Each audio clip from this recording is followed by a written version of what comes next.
So how exactly does a protest movement turn into a baseball team? What does it look like to win after losing to a billionaire who took away the thing you love most? It means building something new in a city that's been abandoned way too many times. That's the story today on Gordon Damer on Sports.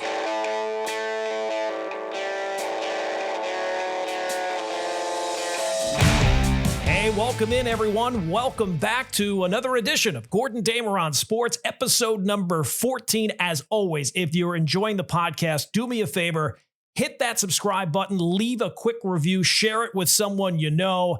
That support really does mean a lot. Today, I wanted to focus on one story that came across my timeline. You know, generally at this time of the year, there's a sound that used to echo through Oakland. It was the crack of the bat at the Coliseum for years. Be it Ricky Henderson stealing bases, Mark McGwire hitting home runs, A's fans chanting from the bleachers. But that sound, obviously now, is gone. For over 5 decades, the Oakland A's were not just a baseball team, they were Oakland. They won 4 World Series titles, including 3 in a row. They had a rich history of star players, Reggie Jackson, Catfish Hunter, the Eck, the Bash Brothers, and of course the greatest leadoff hitter of all time, Ricky Henderson. Now their stadium was ugly, and they were a cheap organization for sure, from Charlie O'Finley to the home of Moneyball and Billy Beane. But now, for the people of Oakland, they're gone. Packed up first to Sacramento, and then eventually to Las Vegas, but we'll have more on that a little bit later. But for the people of Oakland, it's another chapter closed, another team that told the city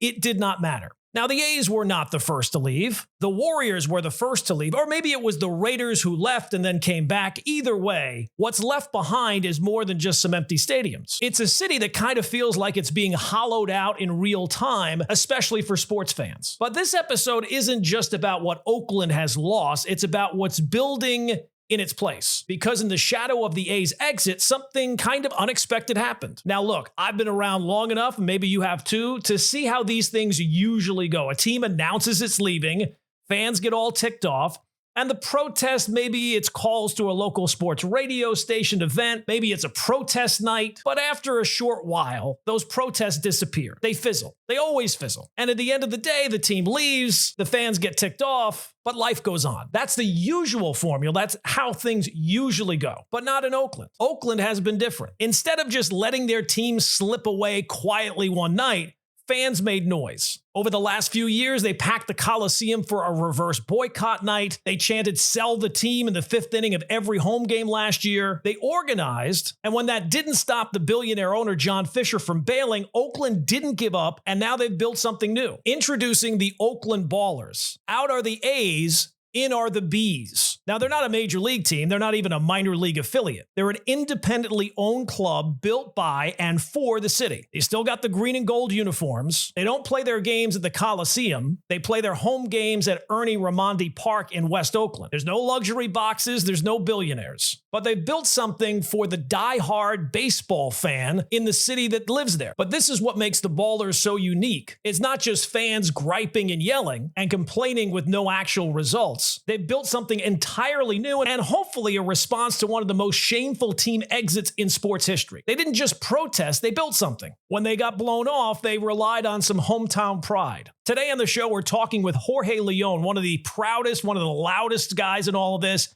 He's a born and raised Oaklander, a co-founder of the legendary A's fan group, the Oakland 68s, and now he is a shareholder representative for the Ballers. Yes, the team actually lets fans buy in, literally. There's no faceless owners hiding in corporate suites, just people who love baseball and love Oakland making decisions together. This is the exact opposite of what the A's became. This isn't about squeezing fans dry or a billionaire chasing a new billion-dollar home. It's about actually building something for the people of the city who enjoy the sport that you play. So to understand that, you got to meet the guy who helped lead the charge, Jorge Leon, a guy who didn't just get mad, he got organized. Here's our conversation.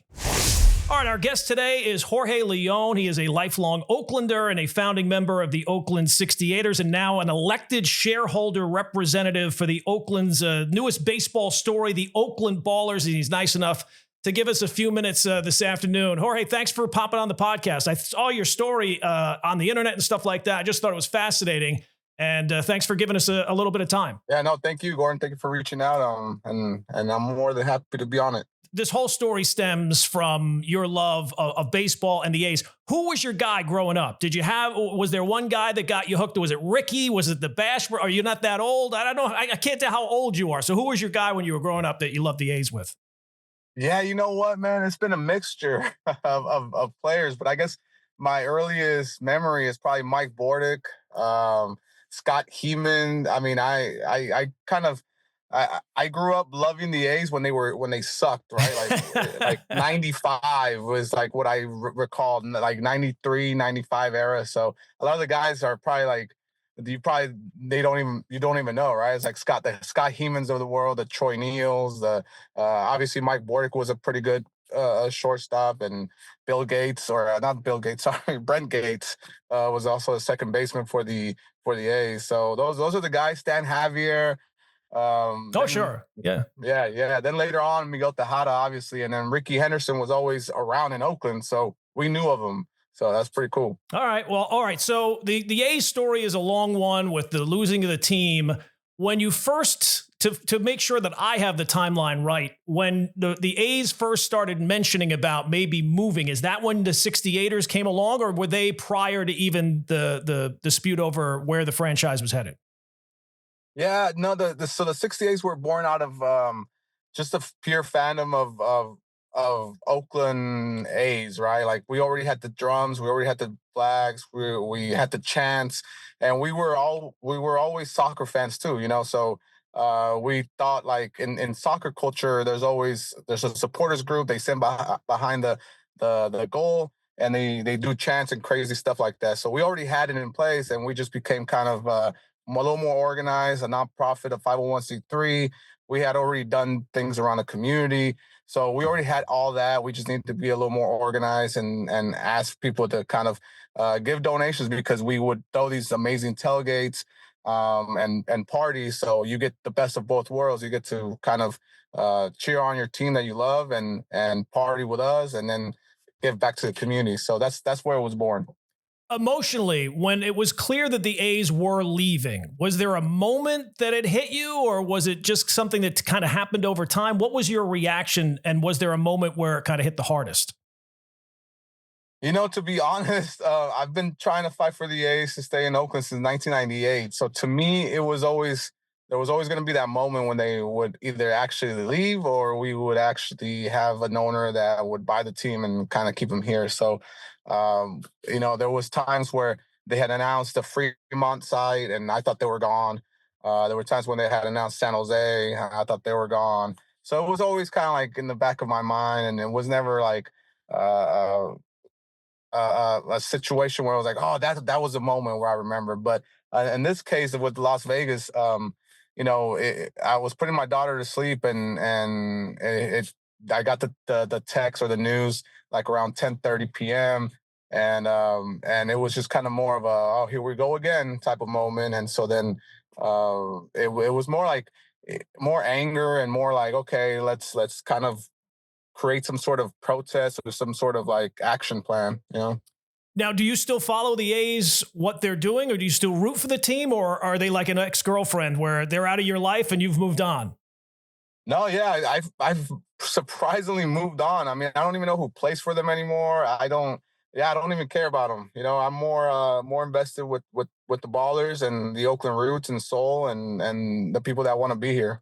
Yeah. And look, what I thought was fascinating about this story is fans are upset with ownership all the time for whatever reason. And most of that will just, the only action it will spur is somebody going to complain on sports talk radio, or maybe some petition. Yeah. Here with the Jets and Giants, we have people flying planes over the stadium during games, but that's about it. Here you have not only come up about creating this group, the 68ers, and trying to rally support there, but also now getting involved with the Oakland Ballers as the fan representative. Can you kind of tell me what that role is and what you do for that role?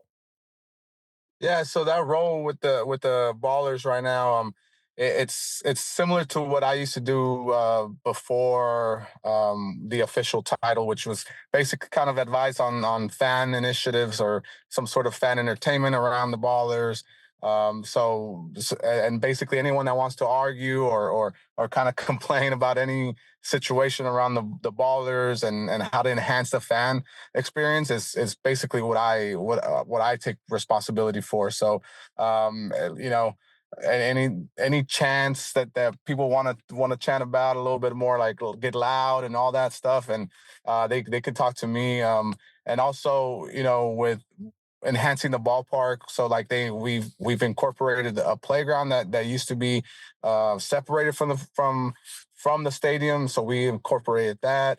Also getting more like city connections or more businesses connected with the team, so I've done that with trying to get East Oakland businesses to come to West Oakland and incorporate that as well. So a lot of like what I've always done, but just now in a I guess a bigger role or higher capacity, and a little bit more power, I guess, is what it gives me too. Because now you're not just a fan going up to a business and saying, hey, I represent this. Well, no, you don't. You're just a fan that tries to kind of bring people together. But now you can kind of go with that whole title and be like, I'm a board representative. I'm a director.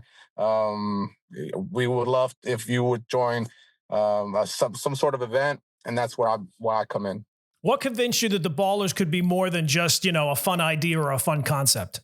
When Paul and Brian reached out to me, and saying that, like, hey, they have this idea.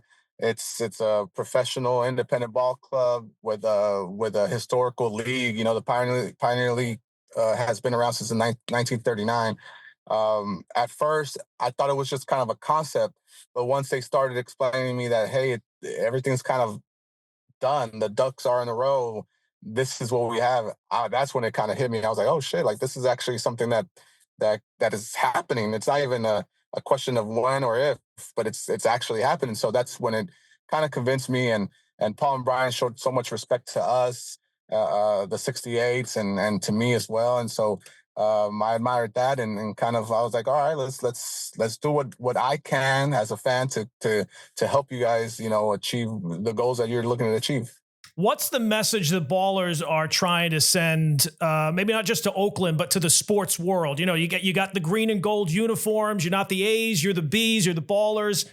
Is there more than just that symbolism of these used to be the A's colors and that tie-in, or is there something bigger that you want to kind of promote in terms of the message of the entire endeavor?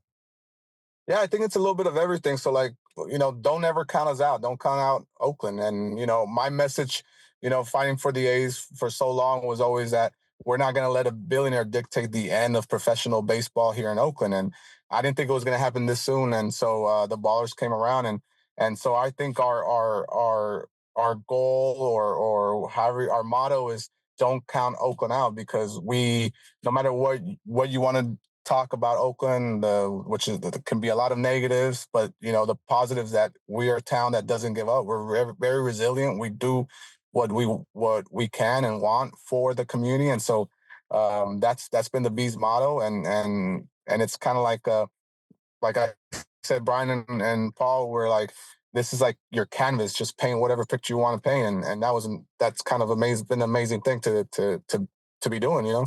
Yeah. What's been the feedback from fans?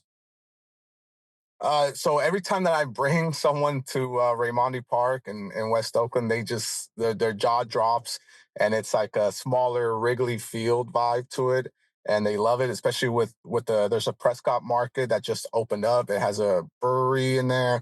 It has a bunch of other local vendors with like burgers and hot dogs, and you got tacos and Thai food, and it's a whole little vibe, and you can grab food there and then go watch the Bees. And obviously with us, we keep the tailgates alive. And so they love it. They love the vibe, the small, intimate feel to it that kind of Wrigley has is literally what we have, because they have warehouses all over, and they have the Ivies out there, and the views are amazing too. And it's so much fans, I think, at least I know for me, when you go to a minor league game, when you're used to a major league ballpark, a stadium, and then you go to a minor league game where it does feel like you're part of the fun, right? Like it's not just that you're a ticket holder or a patron or somebody who's just paying for these different things, but you actually feel part of the experience. It's a completely different vibe, especially for people who are raised on a major league experience.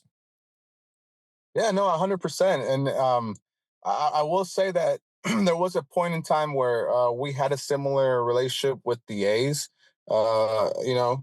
And so to me, I guess what I would like to tell people is that don't be afraid to reach out to the front office of these huge major league teams and make them realize that, fans do have a voice and they want an intimate feel to the game. And I think that's the only way to do it is if you have some sort of a supporters group like the 68s.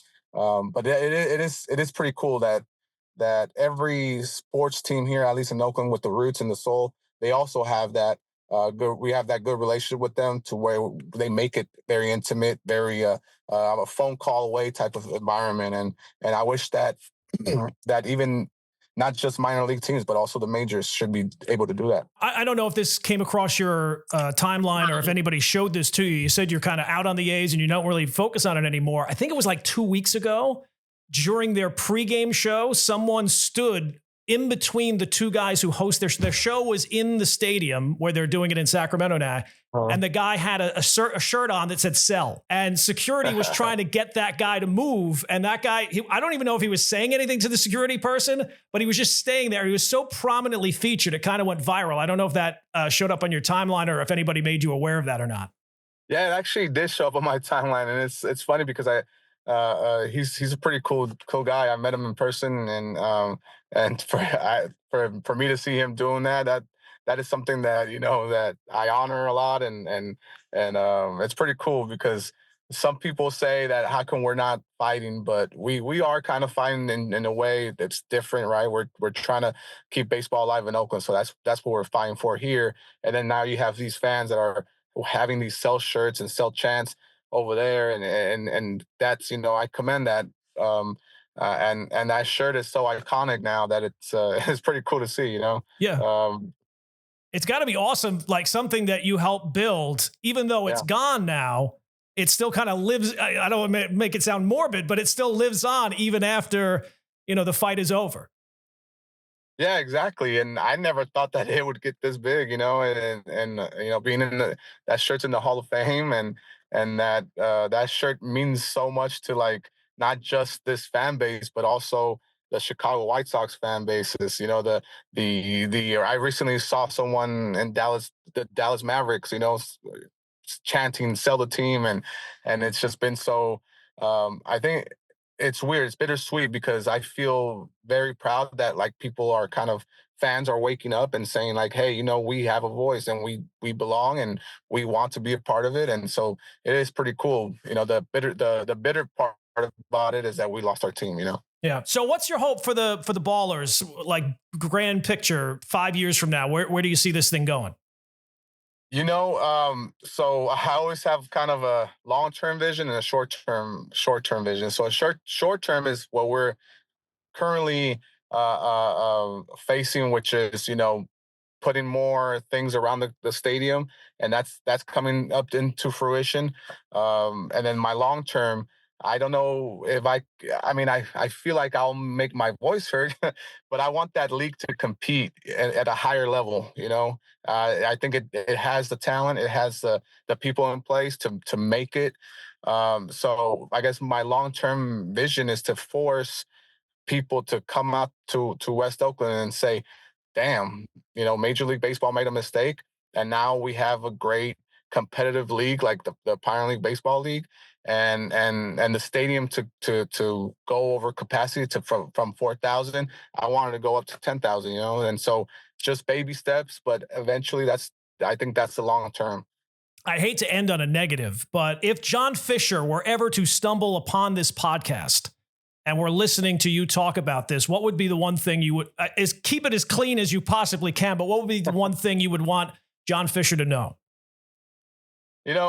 I got asked this question a long time ago, and I did meet him in person at the owners meetings, and I'll keep telling them this, sell the team to someone that cares about the community in Oakland, and to someone that wants to keep this stored franchise alive.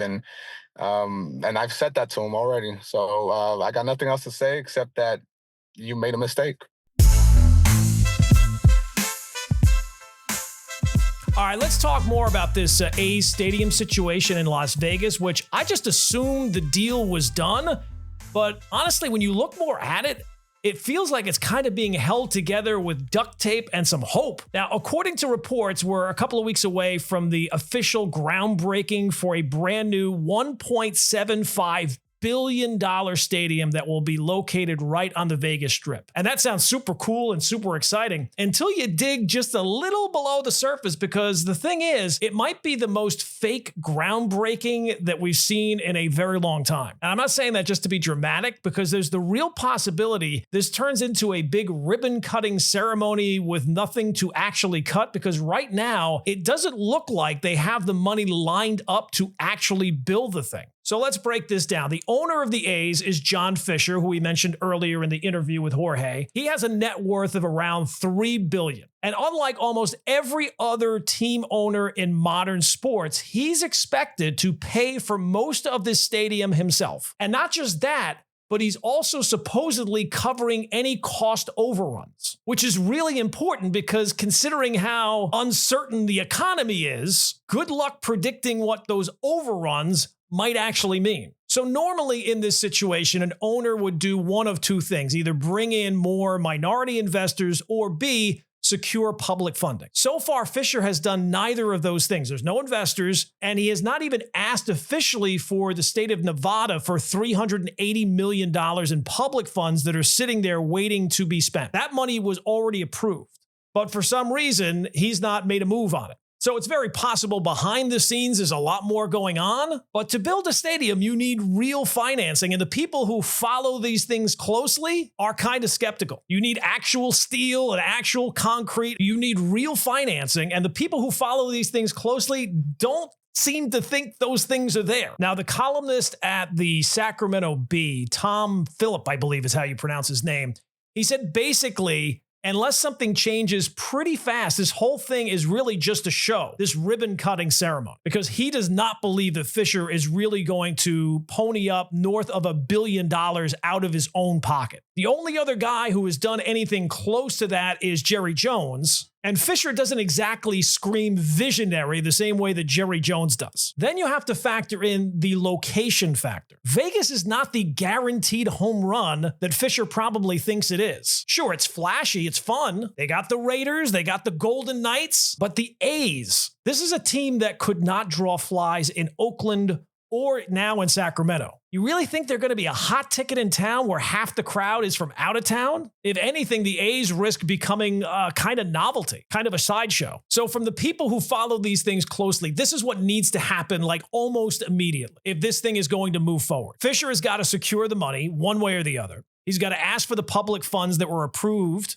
and they have to actually break ground for real, not just a photo op for the newspaper. And then there's number 4, which is probably the hardest part. Once those things get built, they have to build a culture. They have to make people care about the A's. Because it doesn't matter how shiny the new stadium is if nobody cares about the team that is playing in it. Because let's be honest, this whole thing is giving off big time San Diego Charger vibes. The Chargers, who ditched San Diego to chase a brand new stadium in LA and ended up being really the most anonymous franchise in the entire NFL. Yes, they got the new building, they got the new location, and they completely torched their brand in the process. LA went 20 years without a football team. They certainly didn't need a second one. And the Chargers feel like an away team even in their own building. And that's the risk the A's are staring right in the face. So you can drop a brand new stadium right on the Vegas Strip, all the bells and whistles, but if nobody in town feels anything for the team, then what are you even building? You're not building a fan base.